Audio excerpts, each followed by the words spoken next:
श्रेनिक मगध देश के अधीश्वर थे। मगध की प्रधान राजधानी राजगृह थी। श्रेनिक कई विषयों के सिवा राजनीति के बहुत अच्छे विद्वान थे। उनकी महारानी चेलना बड़ी धर्मात्मा, जिन भगवान की भक्त और सम्यक दर्शन से विभूषित थी। एक दिन श्रेनिक ने उनसे कहा, देखो, संसार में वैष्णव धर्म की बहुत प्रतिष्ठा है और वह जैसा सुख देने वाला है वैसा और धर्म नहीं, इसलिए तुम्हें भी उसी धर्म का आश्रय स्वीकार करना उचित है। सुनकर चेलना देवी, जिसे कि जिन धर्म पर अगाध विश्वास था, बड़े विनय से बोली, नाथ, अच्छी बात है, समय पाकर मैं इस विषय की परीक्षा करूंगी। इसके कुछ दिनों बाद चेलना ने कुछ भागवत साधुओं का अपने यहाँ निमंत्रण किया और बड़े गौरव के साथ उन्हें अपने यहाँ बुलाया। वहां आकर अपना ढोंग दिखलाने के लिए वे कपट मायाचार से ईश्वराराधन करने को बैठे। उस समय चेलना ने उनसे पूछा, आप लोग क्या करते हैं?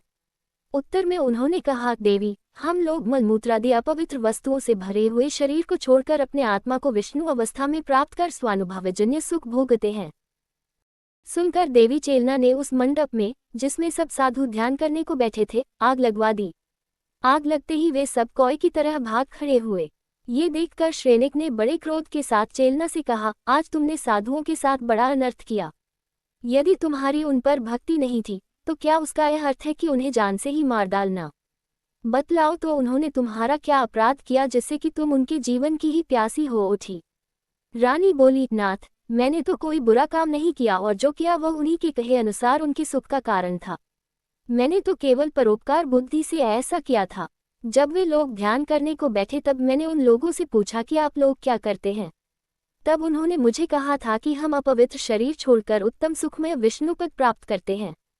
तब मैंने सोचा कि ओहो, ये जब शरीर छोड़कर विष्णुपद प्राप्त करते हैं तब तो बहुत ही अच्छा है और इससे उत्तम ये होगा कि यदि ये निरंतर विष्णु बने रहें। संसार में बार बार आना और जाना यह इनके पीछे पचड़ा क्यों? यह विचार कर वे निरंतर विष्णुपद में रहकर सुख भोग करें, इस परोपकार बुद्धि से मैंने मंडप में आग लगवा दी थी। आप ही अब विचार कर बतलाइए कि इसमें मैंने सिवा परोपकार के कौन बुरा काम किया। और सुनिए, मेरे वचनों पर आपको विश्वास हो इसलिए एक कथा भी आपको सुना देती हूँ।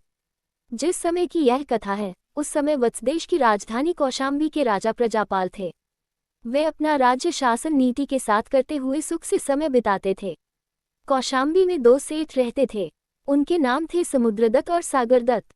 दोनों सेठों में परस्पर बहुत प्रेम था। उनका प्रेम उन्होंने सदा दृढ़ बना रहे, इसलिए परस्पर में एक शर्त की। वही ये कि मेरे यदि पुत्री हुई तो मैं उसका ब्याह तुम्हारे लड़के के साथ कर दूंगा और इसी तरह मेरे पुत्र हुआ तो तुम्हें अपनी लड़की का ब्याह उसके साथ कर देना पड़ेगा। दोनों ने उक्त शर्त स्वीकार की। इसके कुछ बाद सागरदत्त के घर पुत्र जन्म हुआ। उसका नाम वसुमित्र था। उसमें एक बड़े भारी आश्चर्य की बात थी। वही ये कि वसुमित्र न जाने किस कर्म उदय से रात के समय तो एक दिन दिव्य मनुष्य होकर रहता और दिन में एक भयानक सर्प। उधर समुद्रदत्त के घर कन्या हुई। उसका नाम रखा गया नागदत्ता। वह बड़ी खूबसूरत सुंदरी थी। उसके पिता ने अपनी प्रतिज्ञा के अनुसार उसका ब्याह वसुमित्र के साथ कर दिया। सच है, सत्पुरुष सैकड़ों कष्ट सह लेते हैं पर अपनी प्रतिज्ञा से कभी विचलित नहीं होते। वसुमित्र का ब्याह हो गया। वह प्रतिदिन दिन में तो सर्प बनकर एक पिटारे में रहता और रात में एक दिव्य पुरुष होकर अपनी प्रिया के साथ सुखोभोग करता। सचमुच संसार की विचित्र ही स्थिति होती है। इसी तरह उसे कई दिन बीत गए।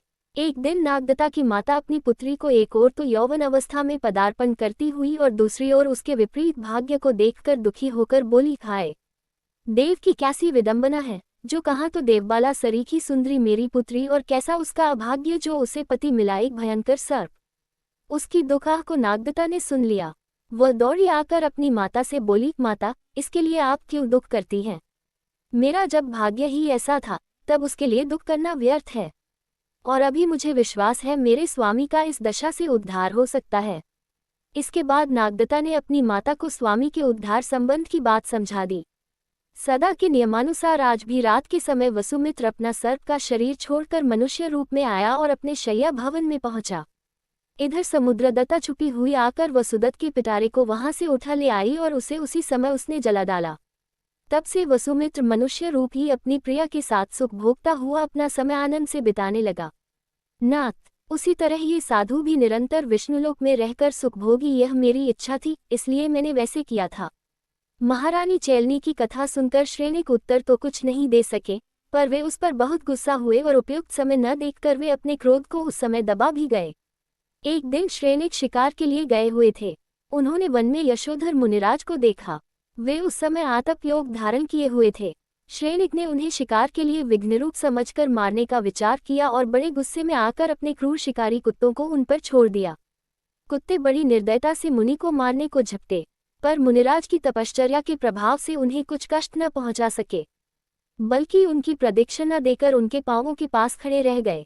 ये देखकर श्रेनिक को और भी क्रोध आया। उन्होंने क्रोधांध होकर मुनि पर शर चलाना आरंभ किया, पर यह कैसा आश्चर्य जो शरीर के द्वारा उन्हें कुछ क्षति न पहुंचकर वे ऐसे जान पड़े मानो किसी ने उन पर फूलों की वर्षा की है। सच बात यह है कि तपस्वियों का प्रभाव कह कौन सकता है। श्रेनिक ने मुनि हिंसारूप तीव्र परिणामों द्वारा उस समय 7वें नरक की आयु का बंध किया, जिसकी स्थिति 33 सागर की है। इन सभी अलौकिक घटनाओं को देखकर श्रेनिक का पत्थर के समान कठोर हृदय फूल सा कोमल हो गया। उनके हृदय की सब दुष्टता निकलकर उसमें मुनि के प्रति पूज्य भाव पैदा हो गया। वे मुनिराज के पास गए और भक्ति से उन्होंने मुनि के चरणों को नमस्कार किया। यशोधर मुनिराज ने श्रेनिक के हित के लिए उपयुक्त समझकर उन्हें अहिंसामयी पवित्र जिन शासन का उपदेश दिया। उसका श्रेनिक के हृदय पर बहुत ही असर पड़ा। उसके परिणामों में विलक्षण परिवर्तन हुआ। उन्हें अपने कृतकर्म पर अत्यंत पश्चाताप हुआ। मुनिराज के उपदेशानुसार उन्होंने सम्यक्त्व ग्रहण किया। उसके प्रभाव से उन्होंने जो 7वें नरक की आयु का बंध किया था, वह उसी समय घटकर पहले नरक का रह गया, जहाँ की स्थिति 84,000 वर्षों की है। ठीक है, सम्यक दर्शन के प्रभाव से भव्य पुरुषों को क्या प्राप्त नहीं होता। इसके बाद श्रेनिक ने श्री चित्रगुप्त मुनिराज के पास क्षयोपशम सम्यक्त्व प्राप्त किया और अंत में भगवान वर्धमान स्वामी के द्वारा शुद्ध क्षायक सम्यक्त्व, जो कि मोक्ष का कारण है, प्राप्त कर पूज्य तीर्थंकर नाम प्रकृति का बंध किया। श्रेनिक महाराज अब तीर्थंकर होकर निर्वाण लाभ करेंगे।